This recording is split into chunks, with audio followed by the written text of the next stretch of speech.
Many migrants are willing to risk everything for the hope of a better life in the United States, like Angel Rivero, who left his native Colombia. I've been traveling since September and I still haven't reached Mexico. I left Turbo, Antioquia, back in Colombia.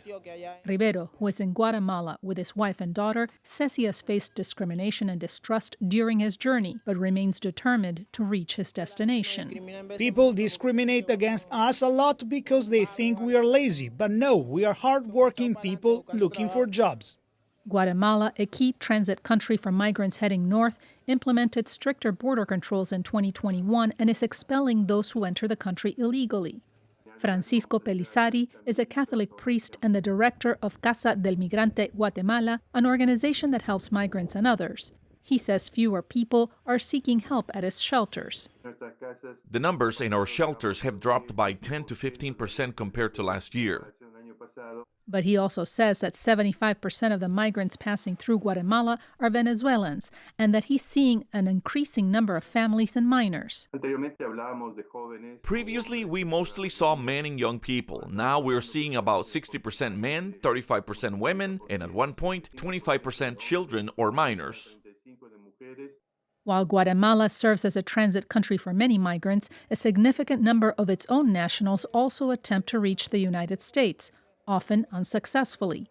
In 2024, over 70,000 Guatemalans were deported from the United States and Mexico, according to Guatemala's Institute of Migration. The flow of irregular migrants has also significantly slowed in Colombia, a major destination for Venezuelan migrants, says Johan Wachter, government secretary of Necoclí, a coastal town near the Panamanian border and a starting point for thousands crossing the treacherous Darien Gap, a jungle that straddles the Colombian-Panamanian border.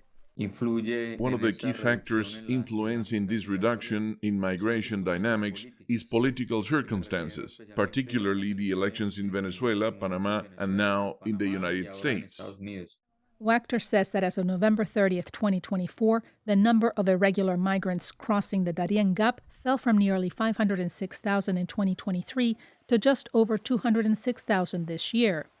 One contributing factor could be measures taken by Panama's newly elected president, José Raúl Mulino. Fulfilling his campaign promise to curb illegal migration, Mulino signed an agreement with the U.S. in July to repatriate migrants. Deportation flights began in August. Neighboring Colombia is also trying to make the migration process more orderly. Colombia, in fact, is one of the countries demonstrating a willingness to contribute to the global solution to this refugee crisis and forced displacement. Colombia has introduced the V-Special Visitor Visa to regularize Venezuelans who entered the country illegally before December 4, 2024. This policy could benefit approximately 3 million Venezuelan migrants.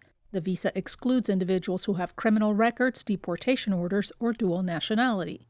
The Venezuelan migrant crisis, triggered by political and economic turmoil, has become one of the largest displacement crises in the world, with nearly 8 million people fleeing over the past decade. As transit countries like Colombia and Guatemala adapt to shifting migration dynamics, they face growing humanitarian needs and political pressures in an increasingly complex regional context. And U.S. President-elect Donald Trump's promise to conduct mass deportations is also complicating the journey for migrants and the countries they come from and pass through. Veronica Villafane, VOA News.